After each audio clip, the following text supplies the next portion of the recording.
राधे कृष्ण दोस्तों, मंगलमय जीवन चैनल में आपका स्वागत करती हूँ। अगर आप चैनल पर पहली बार आए हैं तो आपको बता दूं कि इस चैनल पर आपको धार्मिक व्रत कथाएं और हिंदू धर्म से जुड़ी धार्मिक कहानियां सुनने को मिलती हैं। अगर आपकी रुचि इस तरह की वीडियो देखने में है तो मेरे चैनल को सब्सक्राइब करें, लाइक, शेयर एंड कमेंट करें। आज की वीडियो में आप जो कहानी सुनेंगे उसका शीर्षक है दान का फल। आइए कहानी शुरू करते हैं। बहुत समय पहले की बात है। भगवान शिव की नगरी कही जाने वाली काशी में एक राजा राज्य करता था।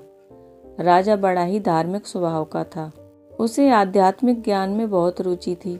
एक दिन राजा के मन में सवाल आया कि किसी भी इंसान के मरने से तुरंत पहले और उसके बाद में शरीर के साथ क्या होता है। क्या सच में कोई आत्मा होती है? यदि हाँ तो वो आत्मा कहाँ जाती है? क्या होता है आत्मा के साथ? अब राजा अपने इन सवालों को अगले दिन अपने दरबार में उपस्थित सभी लोगों के सामने रखता है। राजा का यह सवाल सुनते ही राज दरबार में उपस्थित राजा के सभी मंत्री और विद्वान निरुत्तर हो जाते हैं। कोई भी राजा के सवालों का सही से जवाब नहीं दे पाता। काफी देर सोच विचार करने के बाद राजा दरबार में यह ऐलान करते हैं कि मेरे राज्य में यह ढिंढोरा पिटवा दिया जाए कि जो आदमी कब्र में मुर्दे के समान लेटकर रात भर कब्र में मरने के बाद होने वाली सभी क्रियाओं के बारे में बताएगा, उसे 500 सोने की मोहरें भेंट दी जाएंगी।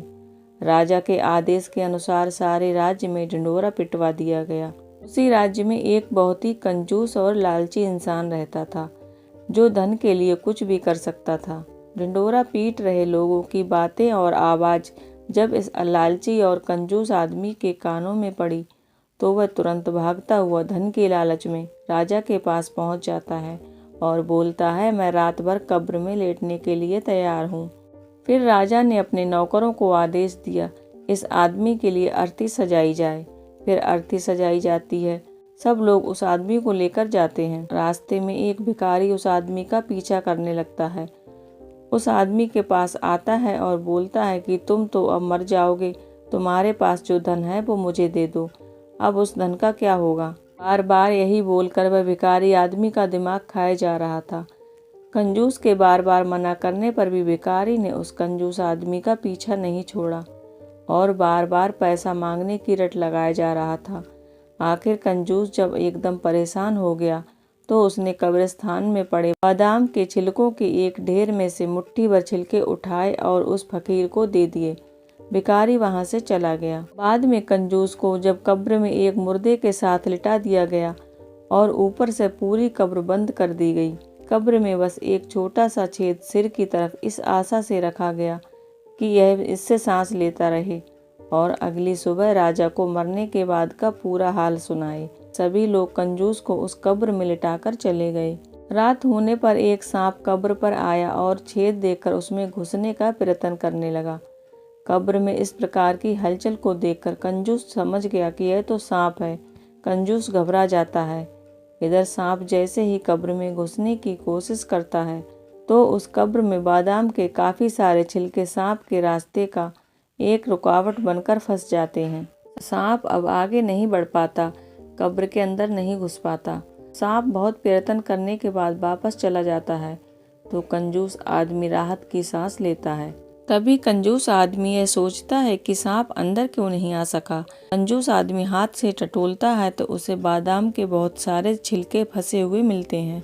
उसी समय कंजूस आदमी का दिमाग चकरा जाता है, इसी छिलकों की वजह से आज मेरी जान बची है। शायद ये मेरे उस दान का परिणाम है जो मैंने उस भिखारी को दिए थे। अब कंजूस आदमी समझ जाता है कि दान की वजह से मैं बच गया। जान है तो जहान है। अब सुबह होते ही राजा के सभी नौकर बड़ी जिज्ञासा के साथ कब्रिस्तान आए और जल्दी ही कब्र को खोदकर कंजूस को निकाला। मरने के बाद क्या होता है ये जानने के लिए कंजूस को राजा के पास चलने को कहा। कंजूस ने राजा के नौकरों की बात को अनसुना कर दिया और तुरंत भागकर पहले अपने घर गया और अपना सारा धन निकालकर सभी गांव के लोगों और भिखारियों में बांट देता है। कंजूस की इस हरकत को और दयालुता को देखकर सब लोग हैरान थे। अंत में कंजूस को राज दरबार में पूरा हाल सुनाने के लिए राजा के सामने पेश किया गया। कंजूस ने बीती रात सांप व बादाम के छिलकों के संघर्ष की पूरी कहानी कह सुनाई और कहा, महाराज, मरने के बाद सबसे ज़्यादा दान ही काम आता है, अतः दान करना ही सब धर्मों में श्रेष्ठ है। इस प्रकार आज की कहानी यहीं पर समाप्त होती है। दोस्तों, हमें अपनी सामर्थ्य के अनुसार दान करते रहना चाहिए। जो चीज़ बिना किसी अपेक्षा के हम दूसरों को देते हैं वही दान कहलाती है।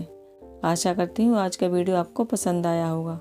अगर आज का वीडियो आपको पसंद आया हो तो एक लाइक ज़रूर करके जाएं और चैनल को सब्सक्राइब करके बेल नोटिफिकेशन ऑल पर प्रेस करें, इससे आने वाली वीडियोज़ की नोटिफिकेशन आपके पास सबसे पहले पहुँचे।